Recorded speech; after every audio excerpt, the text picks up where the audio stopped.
Acts 7:39 through 41.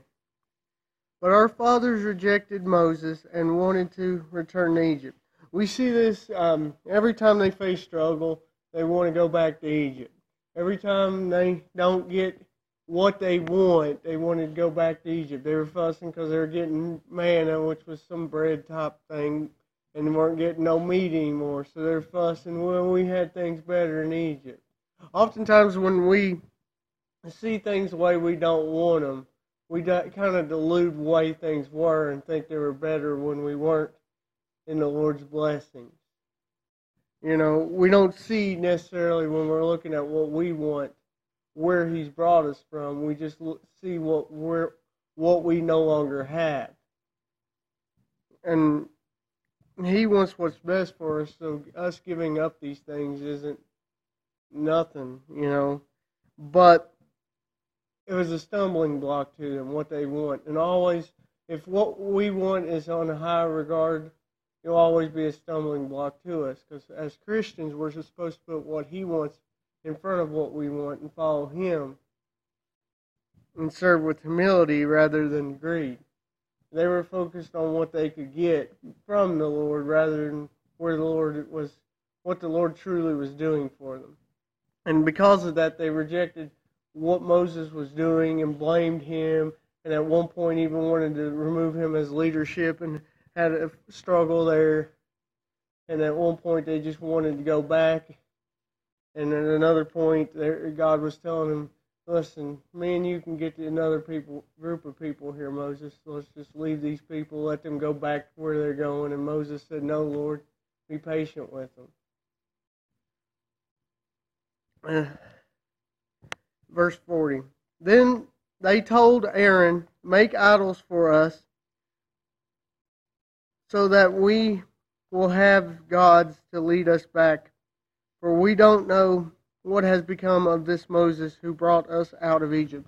So this was during the time he was on the mountain receiving God's law.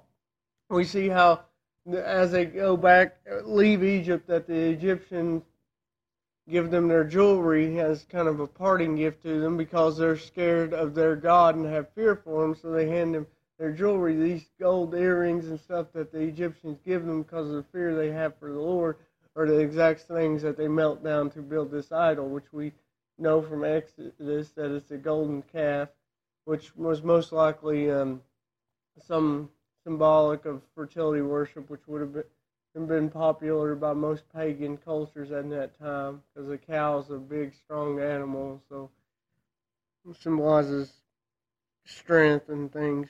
So either way, they were taking their focus off the Lord because Moses was up there doing what he was called to do, which was get the command from the Lord, receive the word from the Lord, but rather than waiting on the word from the Lord, they wanted to turn back.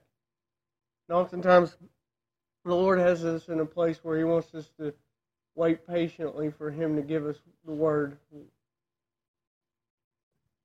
Oftentimes, when we're not waiting on Him, we're going to follow after something else. That's what the Israelites did here. They looked to the one leader they had, pressured him down. He fell into their trap because they weren't willing to wait on the Lord. I don't know necessarily remember if Moses told them how long he's going to be gone, but they kind of knew where Moses was because they would have seen him go up there. They kind of knew what business Moses was taking care of, but considering what they wanted, that didn't no longer matter. And oftentimes we may be able to develop some type of mind frame like that, and it'll do nothing but get us in trouble. It'll get us separation from the Lord when we would just wait, because the Lord has better for us and it's worth the wait. Verse 41. So they made a calf idol and sacrificed to and rejoiced in this thing that the thing they had made.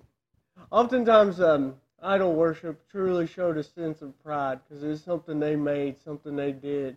It wasn't, it's just ultimate sense of following oneself and doing what one wanted to do, rather than actually worshiping this calf. It was more self-involvement involved in idol worship.